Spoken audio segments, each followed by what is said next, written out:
We breathe in 23,000 times a day. And every time we do, we take in information. Because every breath is a smell. Our olfactory receptors stimulate our limbic system, and our primitive brain transmits information in the shadowy forms of memories, emotions, desires. Right here, we are perceiving a massive amount of sensory data. And smell is only one part.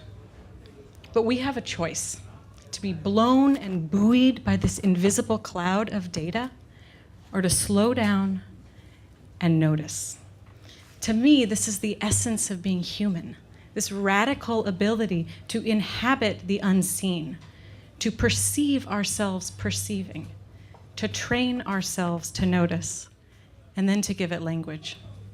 This is my life's work. Some people write poetry, some become neuroscientists.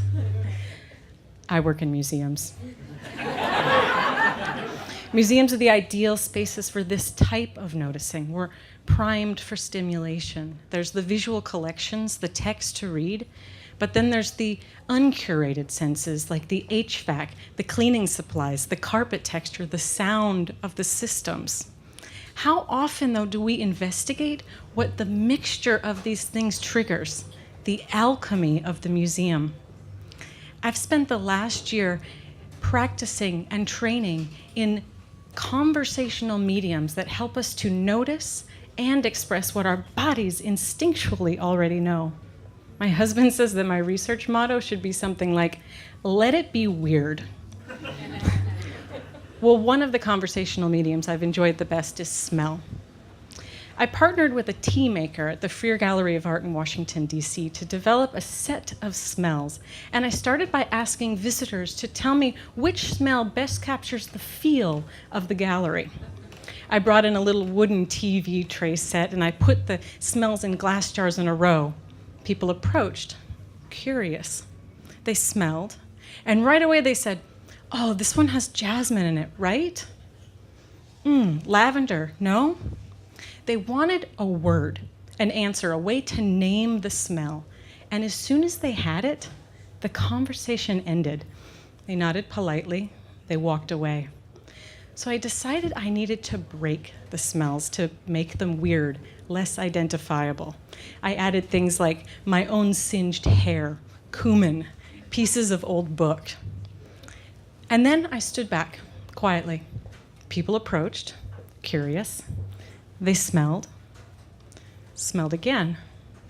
Suddenly there was a space between them and knowing. "What is this?" they asked. "Well, describe it to me," I said. But with no easy language at hand, they had to invent it. The museum became their language, their way to describe the smell.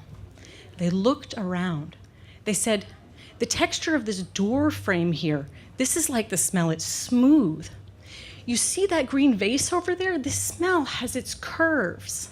Some brought the jars directly up to the art and smelled and said, "I'm really drawn to the negative spaces in this painting when I smell this." When we inhabit our own personal landscape, we speak a language unbounded by convention. A world of insight dwells here where we let it be weird. So there is a real need for museums to engage critical scientific research into the nature of perception and the human senses beyond the visual. But at the same time, we have to learn to converse with our visitors in that space between feeling and knowing, and ourselves inhabit whole realms that we don't yet understand. So bring senses into the museum. But don't stop there. Remember that museums are already rich sensoriums, and every body perceives differently. Instead, use the senses to notice, because it is in noticing and then sharing that we break down the barriers of our own tender certainties. So if you'd like, close your eyes and take a few breaths. Thank you.